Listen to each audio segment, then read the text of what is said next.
Al-Quran untuk dihafal. Saya memiliki harapan yang sangat tinggi. InsyaAllah Indonesia, sepanjang apapun kegelapan, sepanjang apapun kegelapan kezaliman, sepanjang apapun kehilangan keadilan, InsyaAllah akan datang satu saat terbitnya matahari adil. Dan InsyaAllah Indonesia akan menjadi negara Al-Quran.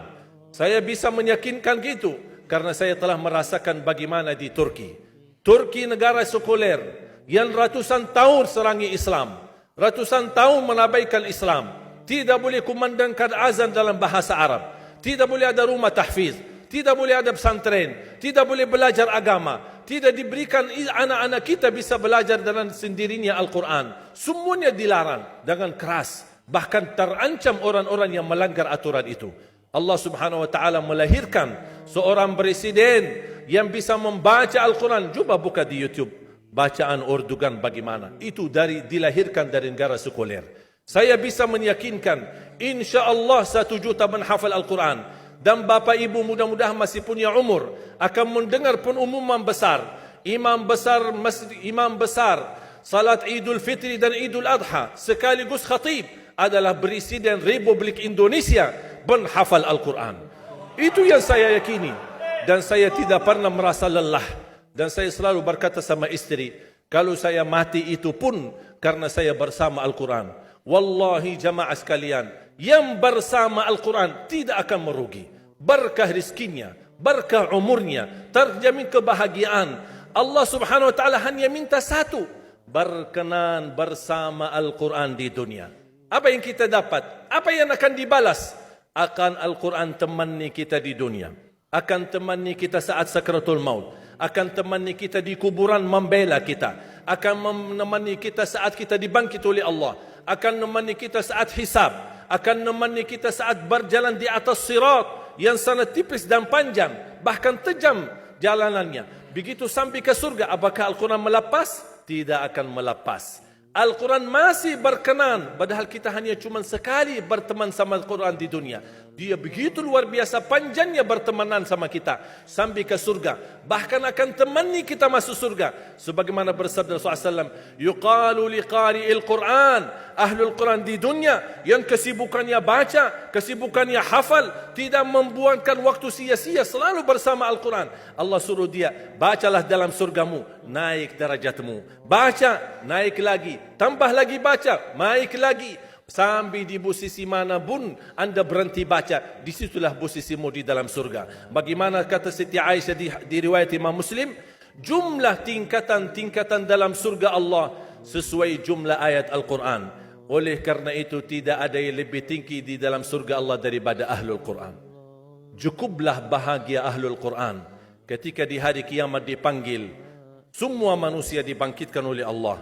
Malaikat memberikan pengumuman, mana Ahlul Quran? Berdiri, rapat, berdekatan. Mereka maju. Mau bawa kami ke mana? Kalian terpilih menjadi orang yang terdekat sama Allah. Karena Ahlul Quran adalah keluarga Allah Subhanahu wa taala. Bukan hanya kita sendiri yang mendapatkan anugerahnya dan manfaatnya.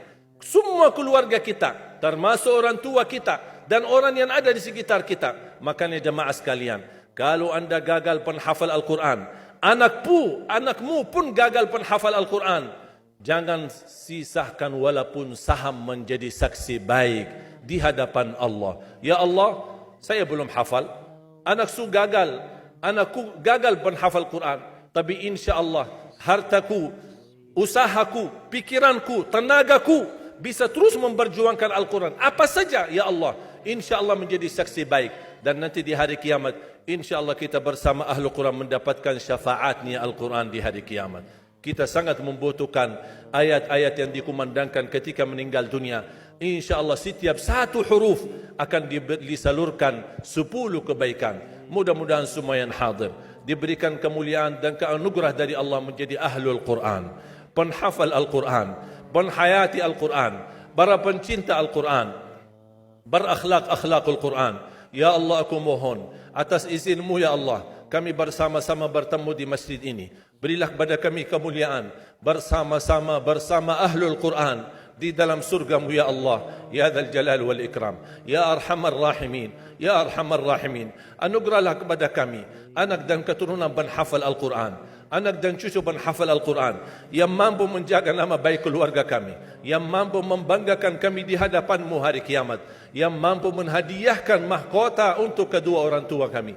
Birahmatika ya Arhamar Rahimin. Ya Allah, maafkan kalau kami tidak berhasil menjadi penghafal Al-Quran. Tapi ya Allah, kami kurbankan nyawa kami, harta kami, usia kami, tenaga kami, pemikiran kami, ilmu kami untuk Al-Quran, agar Indonesia ke depan menjadi negara Al-Quran, agar Indonesia menjadi contoh terbaik untuk mata dunia, agar bisa kita melahirkan. Karena saya meyakinkan ya Allah, dan kami semua meyakinkan, terjamin masa depan Indonesia baldatun tayyibatun wa rabbun ghafur kalau selalu bersama Al-Quran. اغفر لنا ولوالدينا ولجميع المسلمين والمسلمات والمؤمنين والمؤمنات الأحياء منهم والأموات. ربنا آتنا في الدنيا حسنة وفي الآخرة حسنة وقنا عذاب النار. وصلى الله على سيدنا ونبينا محمد وعلى آله وصحبه وبارك وسلم والحمد لله رب العالمين. سبحانك اللهم وبحمدك أشهد أن لا إله إلا أنت أستغفرك وأتوب إليك.